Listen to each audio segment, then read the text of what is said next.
So I heard yesterday that Khaya Mthethwa recently got married, and you'll remember that this, I think, would be his second marriage. And that other marriage had its collapse. I think this channel was kind of like starting when that relationship collapsed.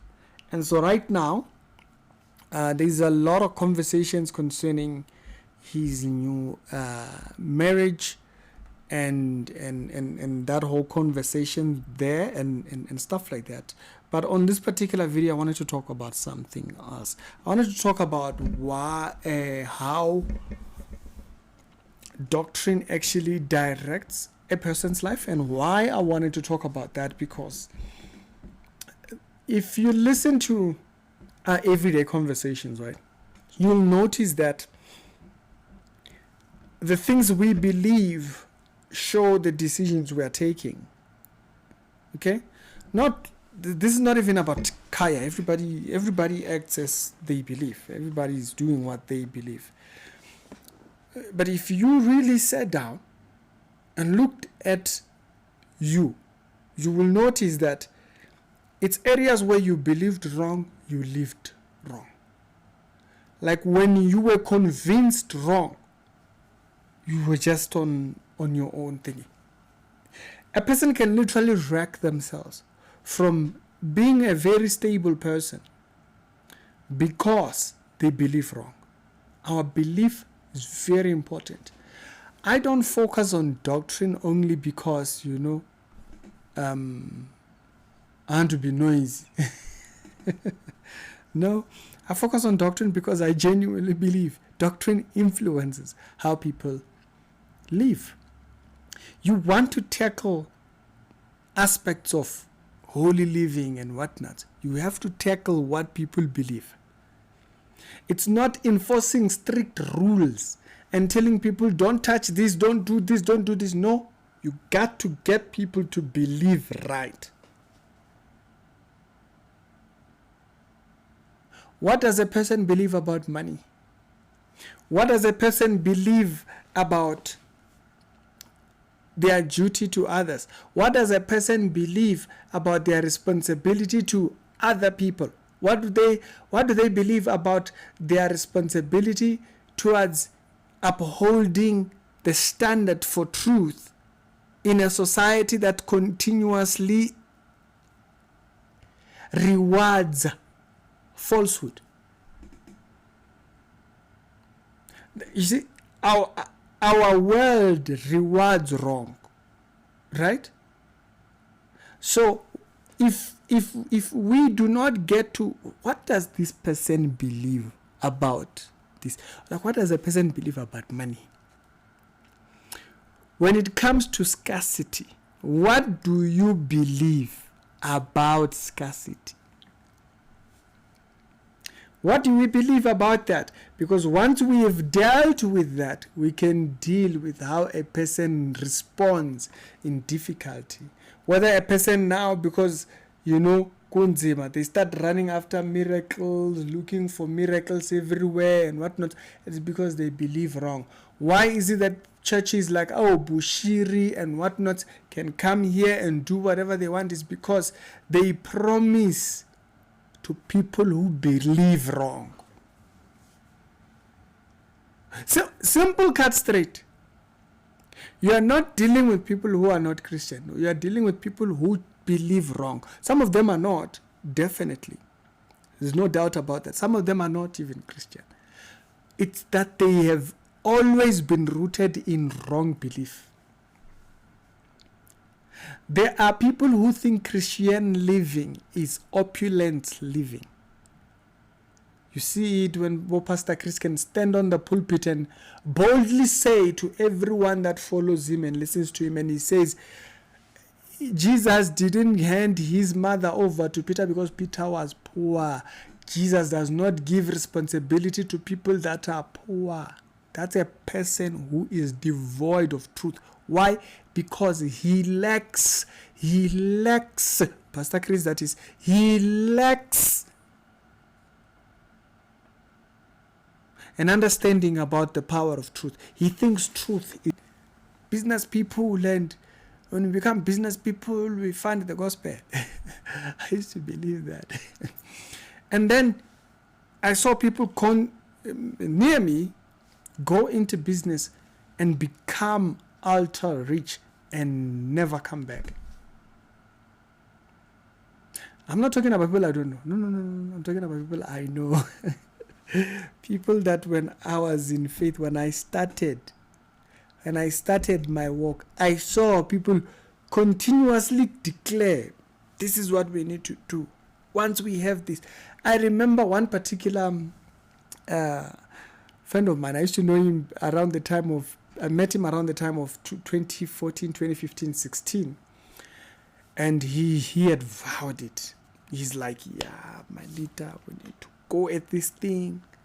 And, and we ran that race and we walked. Like right now, I've never talked to him maybe in 3-4 years.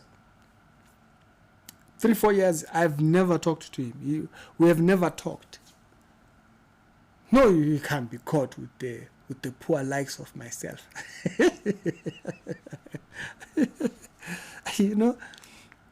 Compared to the guy he was in 2015 who would not hesitate to go drive an hour, 40 minutes and plus and come and see me, and so that we talk about how to work business and then take that and then empower ourselves to preach the gospel. All he did was just build. He kept building, built new businesses, and then once he built that business, he built the next building, he built the next building, he built the next one, built the next one. He's been doing that for the past 7-8 years. Ever since he became rich, he's just been doing that. He just keeps building, build that, build that, build that, build that, build that. Now, I'm not speaking low to his accomplishments. He has definitely accomplished more. But the thing he said was his calling. I'm telling you, like the thing that in the roots of his has completely faded into the darkness. And with that, I think what God allowed me to learn from all this, I remember one particular friend of mine used to say, yo, gonna go to the low, bring soft Limpopo. That was his whole vision. It's like, God has called me, I'm gonna go to this area. And it's been 15 years. Brother, how far? Are we going to the villages? Are you going to the villages? Why? What did we believe about money? Because we had a false belief that money preaches the gospel. No, it is people that preach the gospel, brother. Money doesn't preach the gospel. As a matter of fact, money can hinder you from preaching the gospel.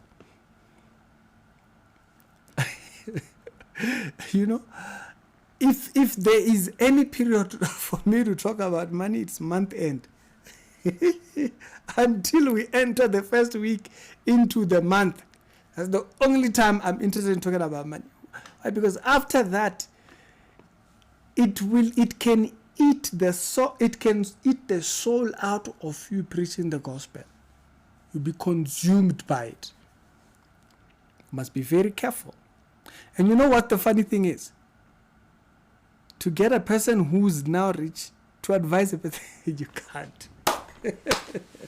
I'm telling you, uzobazokuthuka. Yo. Beku Lazaro. He will call you Lazaro. And he made it on the other side. So one day I went back to him, leadership, how far with the vision? He never responded to that message. The only message he responded to was maybe a year later when he was celebrating his thing. I'm telling you, if we believe wrong, it affects how we live. If we do not take care of what we believe. That's just a slight example. The example of the rich thingy that I'm talking about is just a light example. You go into all areas, you will find exactly what I'm talking about. What do you believe about marriage? Like really, what do you believe? Right? There are people that don't believe in remarriage, right? There's people that they vowed it, like it's a no-go area, it's not there. Until they get divorced. They don't believe in remarrying. But if they got divorced, they'll change. You'll see it, just a case study on that particular thing to show that I'm not pointing. Carrie Ann, there's a lady called Carrie Ann. She used to call herself a prophetess. She's on YouTube. Go see what happened with her. You'll see what I'm talking about. Carrie Ann had told us, she condemned Abu Marcus Rogers when they got married, remarried, and what, and all those. She condemned him. He's not a true man of God, blah, blah, blah, blah. 5, 6, 7 years later, boom, she's getting divorced. She says, no, the Lord told her. Oh, don't teach the gospel you don't teach the gospel because you feel like. You teach the gospel because of what you believe, right? It's not a thing of what do you believe concerning. So that's the thing that I wanted to really emphasize on this story or anything. Apart from all, because you can go on, remember, you can go all out about why Khaya should not remarry. But you see, what I want you to realize is this here. What I want you to realize is we are all an expression of what we believe. But this is just one particular thing that I wanted to kind of like throw a thought of. Y'all tell me your thoughts concerning, these things. You have to understand how powerful doctrine is. Doctrine spells how a person lives. It dictates, it directs how a person lives. See, I'm not just here every day shouting. You have to understand, these are principles that are dictating for each and every single person. What do you believe?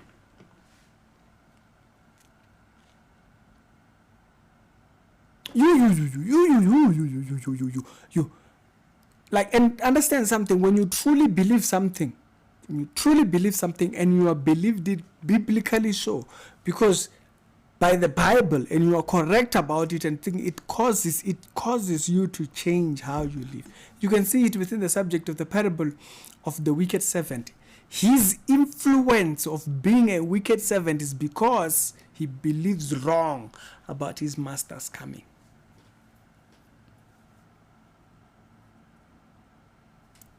What we believe directs our life. It's very important. And it was one of the best lessons that one of my mentor actually gave. I remember when he mentioned this thing, he says, if you really want to diagnose sin, question what that person believes about that thing. And it changed my life. Absolutely. Tricky. And I hope you sit and give it a thought.